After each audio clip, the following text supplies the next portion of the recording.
फडणवीसांनी घेतली पंतप्रधान मोदींची भेट। पूरग्रस्तांना तातडीने मदत देण्याचं केंद्र सरकारचं आश्वासन। कर्जमाफीच्या आश्वासनांची पूर्तता करणार। पंतप्रधानांच्या भेटीनंतर फडणवीसांचा पुनरुच्चार। राज्य सरकारकडून पूरग्रस्तांसाठी तातडीची मदत म्हणून सरसकट 5,000 रुपयांची रोख मदत आणि 35 किलो धान्याचं वितरण, तर मृत्युमुखी पडलेल्या व्यक्तींच्या कुटुंबियांना प्रत्येकी 4 लाखांची मदत।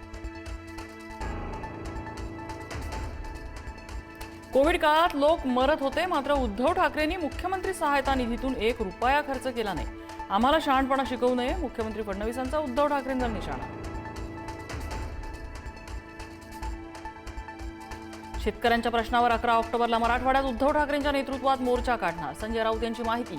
तर सरकार गोट्या खेळण्याच्याच लायकीचं, अजित पवारांच्या वक्तव्यावरून राऊतांचा टोला।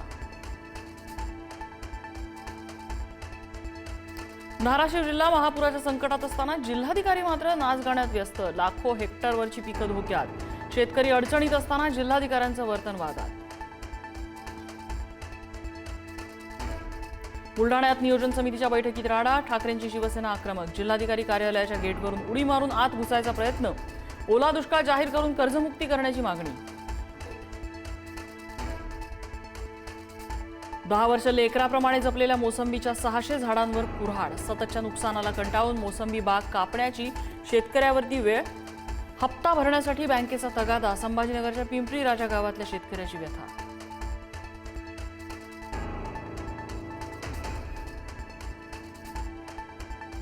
भिंत खचली, डोळ्या देखत संसार पुरात वाहून गेला। माढा तालुक्यातल्या वाकाव गावातल्या नागरिकांची व्यथा। 4 भिंतींचा आधार असणारं घरच वाहून गेल्यानं गावकरी चिंतेत। आता राहायचं कुठे? माय माऊलींचा आक्रोश।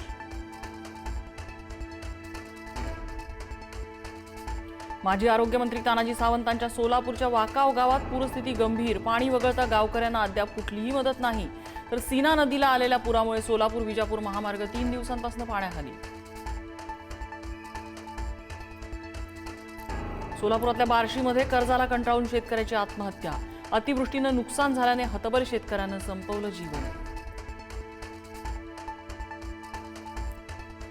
28 सप्टेंबरला होणारी एमपीएससीची परीक्षा पुढे ढकलली। 9 नोव्हेंबरला होणार परीक्षा। राज्यातल्या पूरस्थितीमुळे निर्णय।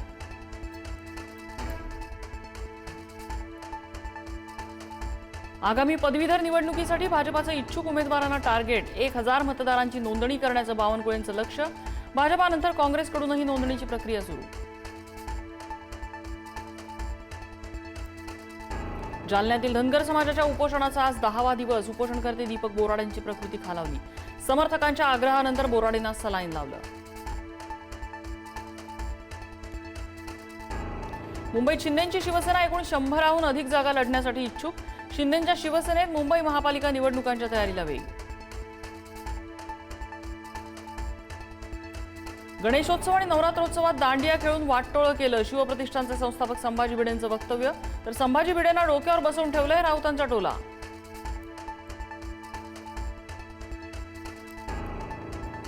सतीश भोसले उर्फ खोक्याला न्यायालयाचा दिलासा। तरुणाला बॅटने मारहाण केल्याप्रकरणी जामीन मंजूर।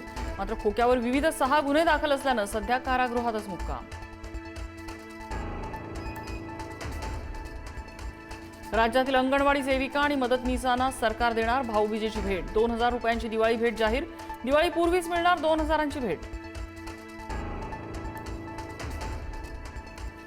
लडाखमधील हिंसाचारानंतर सोनम वांगचुक यांना अटक। राष्ट्रीय सुरक्षा कायद्याअंतर्गत लेह पोलिसांची कारवाई। वांगचुक यांच्या संस्थेची सीबीआयकडून चौकशी सुरू।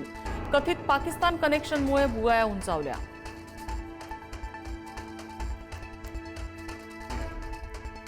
चुनाभट्टीत मॉलच्या कर्मचाऱ्याकडून लहान मुलांना बेदम मारहाण। स्टोअरमध्ये चॉकलेट खाल्लं म्हणून चोरीचा आळ घेत मारहाण। गुन्हा दाखल करायची मनसेची मागणी। आय लव्ह मोहम्मदला आय लव्ह महादेवने हिंदू संघटनांचं प्रत्युत्तर।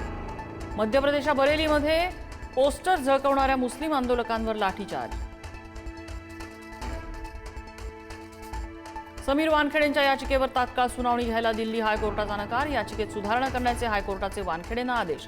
खटला मुंबईऐवजी दिल्लीमध्ये का दाखल केला? न्यायालयाकडून शंका व्यक्त। भारतीय हवाई दलाची 6 दशकं सेवा करणाऱ्या MiG-21 फायटर जेट्सची अखेरची भरारी। भारतीय हवाई सामर्थ्यातील ऐतिहासिक अध्याय आज समाप्त होणार।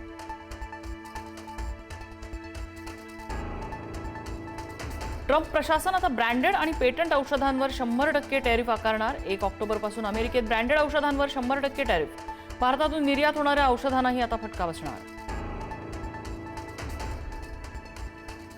पाकिस्तानवर सलग तिसऱ्यांदा विजय मिळवून भारताकडे हॅट्रिकची संधी. 28 सप्टेंबरला आशिया कपच्या फायनलमध्ये भारत पाकिस्तान भिडणार.